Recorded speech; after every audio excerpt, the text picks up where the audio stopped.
This is Boston University's Neurophotonics Center podcast. My name is Sung An, a third-year PhD candidate in biomedical engineering, and I am the producer and editor of this episode of the podcast.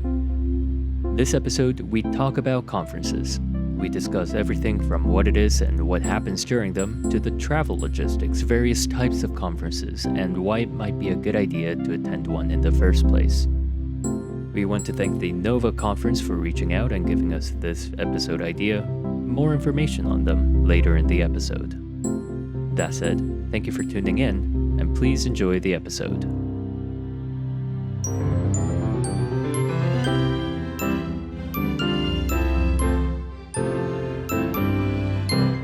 Hello, everyone, and welcome back to the 10th episode of the Neurophotonics podcast. We're all very happy that we made it to the double digits. My name is Dora. I'm a fourth-year biomedical engineering PhD student. I'm doing computational neuroscience, trying to figure out what's happening in the brain.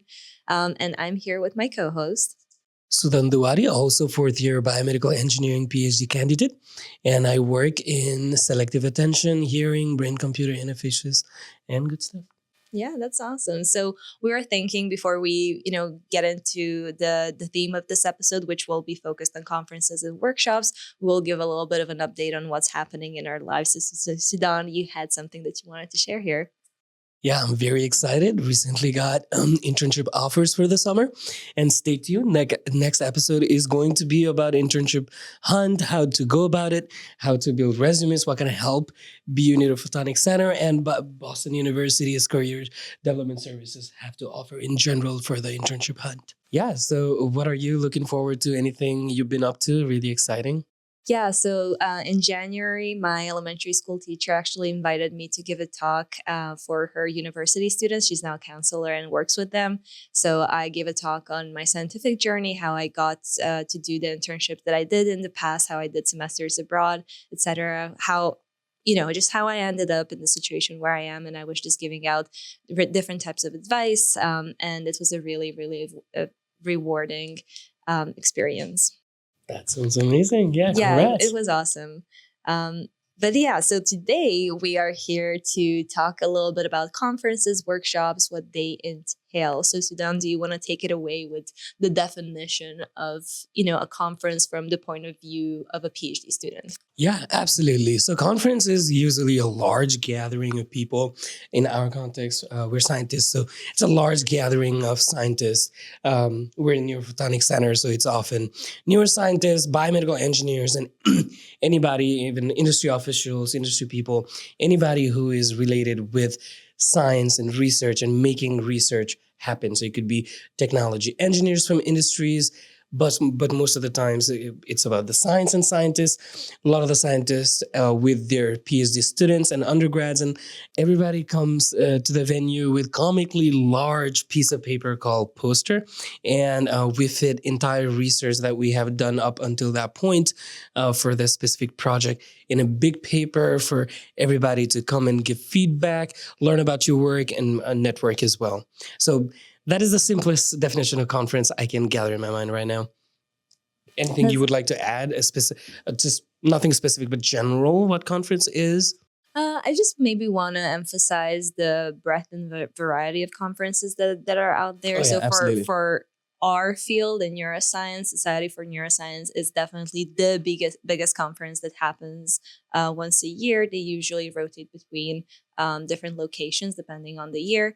It's just like basically 30,000 neuroscientists in one spot. So these gigantic conferences are usually not terribly specific. You have to do a little bit more work to find the areas or topics of research that align well with your research interests. But on the other hand, because it's so varied, it could be a very, very rewarding experience to go to talks and different types of panels that you wouldn't usually have gone to. Yeah, absolutely. So the breadth, thank you for pointing that out. It's So big. Some of the conferences, like you mentioned, SFN, they even have their own app because it's thousands of posters going for like what 3 to 5 days long, and the conferences are a lot of fun. Some conferences can be within your home institutions. The smaller ones can be symposiums as well. Those are always fun. So do that. And some of the conferences are big, and you have to travel either internationally or out of state, which is also a lot of fun. You get to meet international people that you would not meet otherwise. So that is a lot of fun. And specifically for undergrads, if you're looking into grad school, it can be a really good opportunity to ex- basically immerse yourself in all kind of research and hopefully pick a one that you're most interested. You can also meet PIs and professors who might be interested in taking you into the lab. So that's awesome.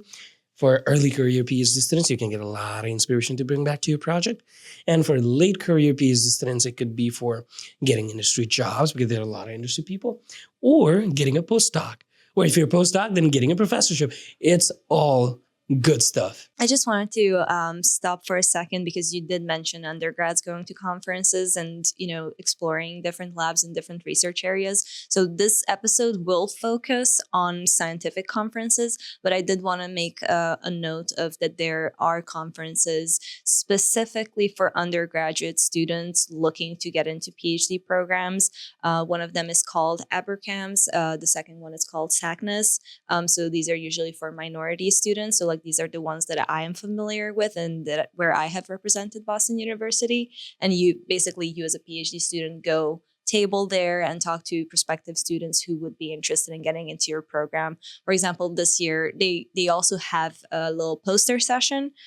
So for example, this year I was a judge for one of the poster sessions, and it was basically just focused on motivating students to keep doing science. So that was also a very, very nice experience, and definitely like a different type of conference, but could be, related to research as well. Absolutely. Thank you so much for bringing that. I did not know about those conferences. Some big conferences like SFN, they also have university tables specifically looking for grad students to join them. So definitely go check those out if you're interested. Undergrad looking for PhD programs. Shall we talk about abstract submissions? Absolutely. So how do you go about doing the conference posters, talks, and everything? So Dora will briefly talk about the process that begins with the abstract. So usually an abstract is a 300-ish word little paragraph about your research that nicely and succinctly just explains what you're working on, what your current results are, and why they are important. In terms of, for example, big conferences like SFN, it's very important to find which module you're applying for and which theme you're technically under, so that your abstract can be reviewed by professionals in your field, so that they can actually evaluate and see which poster session you would fit in best with, so that you can talk to as many people as possible. So yeah, in terms of writing abstracts, there usually are a bunch of resources on campus on just writing resources in general, but for me personally, I started just writing some type of a certain type of abstract, or like an abstract that got rewritten every time I applied for something. So it just kind of evolved over time. I don't know if you have any other experiences or tips or tricks how to write an abstract. Yeah, my advice would be just start writing. If you just keep thinking it's going to take days, just write a first draft and then revise as much as you can. Send it to your advisors and they'll revise. I'm sure there will be many more revisions, even when you think it's perfect. So don't try to make it perfect. Just get it done. So that would be my advice for first abstract draft. Segueing to after abstract, yeah. After abstract, what happens? Yeah. Right. So my approach is to wait to get accepted before we figure out any types of travel accommodations. But also travel awards are something that open after abstract submission or abstract acceptance. I think it varies with the conferences. Some do it a little early, some do it a little later, but often you would have to have abstract accepted for travel awards because you don't want a situation where you get a travel award and you don't have an abstract. Yeah. But There could be some other conferences that some institutions or clubs, like at BU, they even without the abstract acceptance, they'll actually give you the travel award to go see the conference and learn, even when you're not presenting. Dora will talk about it in a bit. Some of the opportunities that BU has where you're specifically required to not submit the abstract but still attend. Yeah, so the BU Graduate and Professional Office, it's shorthand GPS. So if you type in BU GPS, they made the acronym, catchy for a reason. They have a professional development award for PhD students that is being processed in the form of reimbursement. So which means that you apply for the conference, go for the conference, and then submit your receipts. So you apply for the award. They say, okay, when you come back from the conference, we will reimburse you, and that is how that functions. So that gives you basically a yearly allowance of $1,500 to go to a conference for professional development purposes, which can include networking. In which, in that case, you can go to a scientific conference and say, hey, I want to talk to XYZ researchers, and that usually qualifies. Another thing would be the Graduate Women in Science and Engineering graduate group also has a professional development grant. It's a little bit smaller, or a much smaller amount. It's up to $300, basically for the same purposes of just opening doors for folks who wouldn't be able to go to certain conferences, so that they can just go and see without having the pressure of having an abstract. Yeah, and on top of that, Neurophotonics Center also provides $1,000 a travel award for conferences. It's a one-time, and you can split it between any other conference. Let's say you used up $300. Next time you still have $700 to spend. That is all great news. And on top of that, most of the times the labs, your advisors, the lab will fund you for the attending the conference. Yeah, so usually you don't pay anything unless there's a conference that you really want to go and you're paying out of the pocket and it doesn't relate to your lab or anything. In those cases, you might need to pay for your own. But most of the times, there is some sort of funding for you to go and attend the conference. How it usually works is you go to the conference, you carry on all of your receipts, make sure you look at the amount of dollars you can spend a day, every state, every university. All of the labs have different policies. Make sure with your advisors what's allowable and what's not, what's reimbursable and whatnot. And in international flights, what kind of flights you can take, what kind of hotels you can do. Figure out all of that. Okay, now abstract is done. Travel logistics are figured out. Now let's talk about posters, papers, and talks.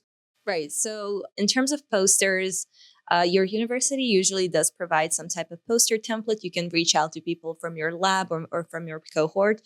I personally never spent a terribly large amount of time constructing my own poster template. It was really helpful to see how other people have how other people have dissected their research. But it's very similar to what a scientific paper would look like. So you do have a background or introduction, you have the methods that you have used, and then, the majority of your poster, or, like a good chunk of your poster would be focused on results. And finally, you have outlook, summary, some of the sort of what you plan to do next. Yeah.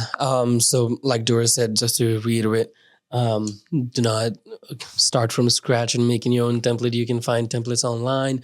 I'm sure previous lab students have their templates. Your peers might have templates, and always good to check with the conference submission guideline what kind of template they want. Sometimes it's horizontal, sometimes it's vertical. So definitely check that, and the board sizes and everything. All of those also matter. It's always nice to check the conference submission guidelines. So that's for abstract, that's for paper. Anything you submit, there will always be submission guidelines, so always stick to it. Yeah, formatting is key. Definitely. Not once do you always walk past that one poster at a conference that's just gigantic and hanging up. It's hanging off the board. It's very distracting. Also, sometimes you do see the smaller ones, which to some degree I understand if people want to pack it with themselves, but for an optimal experience, it is nice to match the size that they always say what board size they will provide. So It's just in the details. Okay, so in terms of conference papers, so that definitely, I mean, obviously happens prior to maybe sometimes even prior to abstract submissions, just because it takes such a long time to go through them. So I will talk about. I have a friend who's just submitted her conference paper, and she's in the realm of AI. So for them, I didn't know that conference papers are the thing to get published in, just because AI is moving so fast. You want to get published at a conference because in a few months, in 6 months, your research will be practically irrelevant if you don't get published there. In terms of neuroscience, the way I understand it, that conference papers can be something that are a little bit more a little bit smaller, a little bit more digestible pieces rather than a research paper. I don't know if you have any other experiences. Similar view on the conference papers. I haven't submitted one, but I plan to. Some of the conference papers, specifically for AI, NeurIPS, ICLR, ICML, those conferences are so much more reputable than some of the journals that people can submit their research to. So it's a pretty big deal. Often it's 6 to 8 pages long, so it's not that long. Some of the research papers we've seen in neuroscience, without the supplement, it can be 43 pages. So conference papers are shorter. They're meant to make an impact, discuss, and move quickly. And our neuroscience conference, it's more like research in progress, go get feedback and stuff. You would, of course, need some results. It can't be just plan of research, but it's very much like you learn, revise. But the conference papers are peer-reviewed actual papers. So just because it's 6 to 8 pages, it's not like unfinished work. It's actually finished work ready to share with the audience. And it goes through the review process as well. And the conference talks. So conference talks, most of the time the conferences have options when you submit the abstract or extended abstract. That's another thing. There sometimes 200 to 300 words abstract is not sufficient for the conferences. Sometimes a page long, sometimes 2 pages long with figures and everything. Anyway, so when you apply to this conference, there's most of the times options to say either you want to give a 3-minute spiel or either you want to give a full talk. So it could be 10 minutes to 45 minutes to an hour, depending on what kind of talk you get selected for. So that's an option. So if you want to give conference talk, make sure you click on also you want to present, not just the poster. Yeah, I do want to touch on workshops a little bit. So I have been fortunate enough to go to 3 workshops. I think that are off the top, actually 4. I went to 4 workshops, and I want to just make a distinction between scientific workshops again, and then professional development workshops. And I will also mention the science policy workshop I went to last year. So in case somebody is taking notes and does want to do computational neuroscience, the Allen Institute has their software modeling workshop every single summer, where they are basically teaching the audience how to use their brain modeling toolkit, how to use the simulation of the primary visual cortex of a mouse, how to utilize that toolbox in order to just do your simulations and see what you get there. The second one was actually like a pre-SFN workshop, so that I feel like that is also something that's very popular, to have a workshop that's 2 or 3 days before the main conference. So this year I went to the Flatiron Institute's workshop. It's called the Computational Software Work something. So they also have their own software that they have developed, and again they were focusing on teaching the audience how to utilize these tools, which I think is a very important part of science, on educating everybody in the community. If you have something that you have put so much effort into to develop and to make, science or scientific progress easier, it is awesome to just, spend a little bit of time teaching people, and, maybe somebody will end up using it, right? I mean, these are big research institutions, so of course a lot of people are using these toolboxes, but I'm just, throwing it out. Yeah, and I wanted to talk about, so they are workshops. So the Computing Research Association has a graduate cohort that meets once a year, and they usually have professional development talks or industry or academia panels, how to be a person of color in science. Like it's very inclusive. Surrounding, and for me it was very, and you can also present a poster. So for example, for me, that was the first conference that I ever presented a poster at, and it was low pressure because it was just such a wide variety of people there were people from accessibility computing. I didn't know that people did their PhDs on how to access websites more easily. So that's also something that I didn't know, and I just want to put it out there that it exists. Yeah, I mean, science is a community effort, and all these kind of workshops that we do as volunteers and stuff. I mean, Neurophotonics Center also does work with a lot of workshops in teaching tools and technology use, and for all of the students who join NPC in their first year. Similarly, a lot of the conference also do free workshops for people. And this is something beautiful about academia. There's no expectation. There's no money-mindedness in this. It's just genuinely doing the workshop so that people learn the tools and technologies to move the science forward. And that's actually the reason we're there at conference. It's not just traveling and looking at the research posters. It's actually helping everybody learn about your research, or you learn about theirs, and move the science community forward. So that's the beautiful thing about conferences. And about the workshop, SFN, like Dora mentioned, it's a big conference. There were so many workshops, like how to use FNIRS, how to use the software related to FNIRS, how to use this new deep lab cut update to train the mice. You just name it. There are more than hundreds of workshops in SFN and other conferences as well. So definitely check those out. Before I forget, the workshop that I forgot to mention was the science policy workshop. And I am forgetting to mention it because it's seemingly so removed from the type of research we're doing on a day-to-day basis. So last year, I went to DC with the American Association for the Advancement of Science. They're organizing the AAAS CASE workshop. It's called the CASE workshop.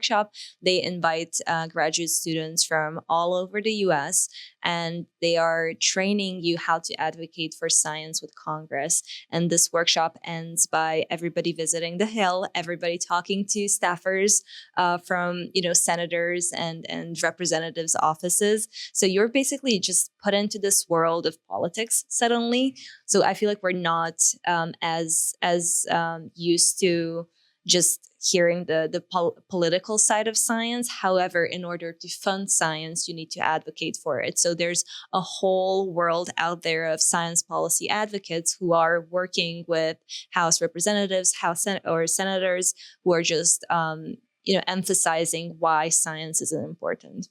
And yeah, conferences are a great place to do some networking as well. Both smaller ones and large ones, you can do a lot of networking. Smaller ones, for example, the pre-SFN ones or symposiums at your university, you find people that are very much close to your field of work, so you can directly network with those people.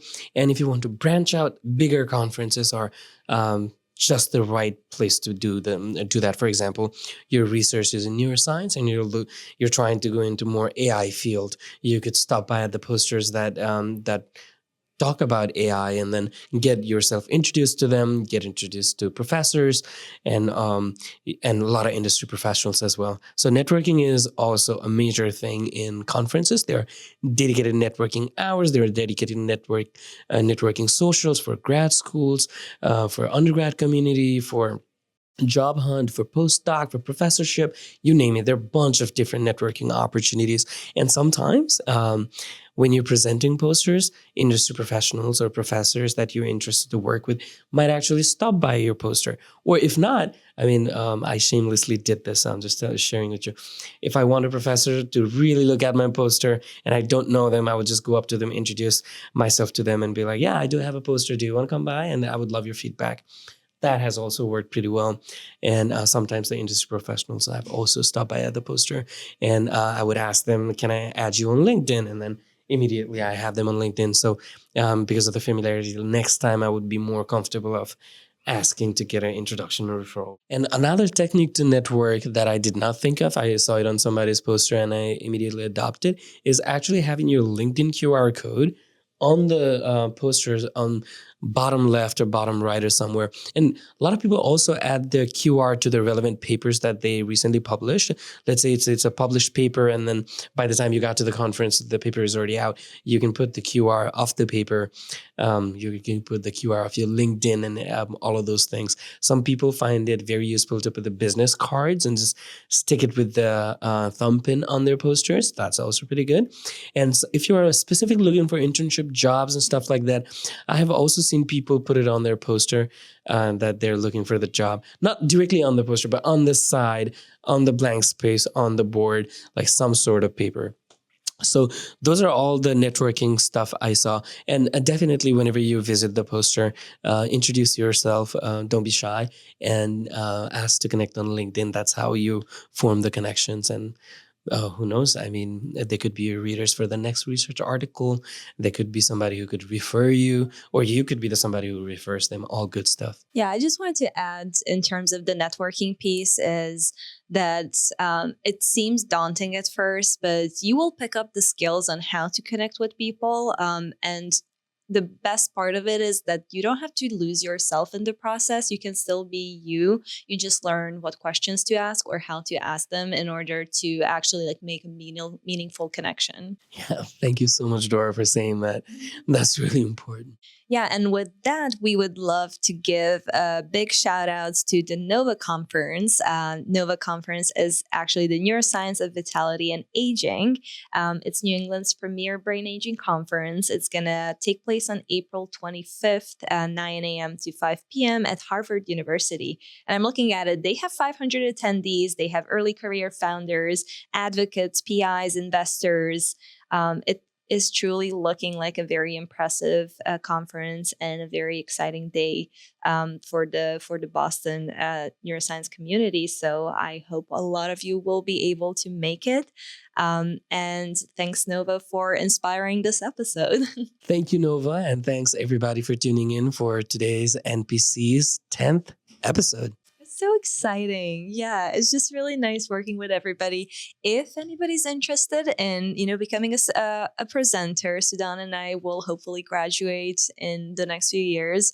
So we're definitely taking applications.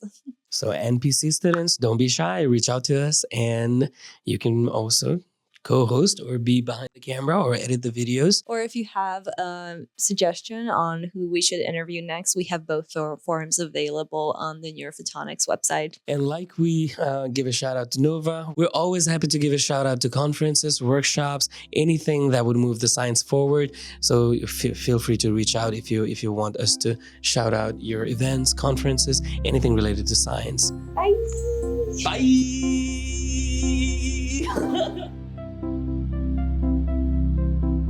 Thank you for listening. If you liked this episode and want more like it, please take a moment to share it with anyone you think would enjoy it too. If you are listening on Spotify, please check out our YouTube version of the episode for some bloopers and outtakes. If you are watching on YouTube, these will follow shortly after the following message. This episode was made possible by the support of Boston University's Neurophotonics Center and listeners like you. Thank you.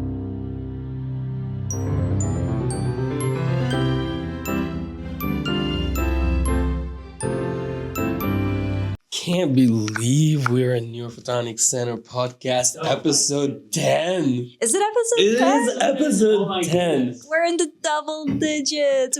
Come with the big posters called Post. And today I'm here with the VU Today famous Sultan Duai. A VU Today fame. Conference. What is it? And everything that... Okay. So my friends, never fear in life. Today, be you. Today. No. Oh, That's bad. Bad, Sultan, bad. No. Model not by choice. And I had to give the talk in Hungarian, so. The bloopers are just going to be real. We'll cut that out. Cut that out. Cut that out. This also might be something we can trim. Cut that out. Okay, yeah, we should cut that. Anyway. That's going in the bloopers. No. That's Cut that out. Oh my god. I'm leaving that in just because you did that. Yeah, I mean, science is it felt like cheating. It felt like cheating because it was He cut it too. Yeah. But we got the good stuff. Yeah.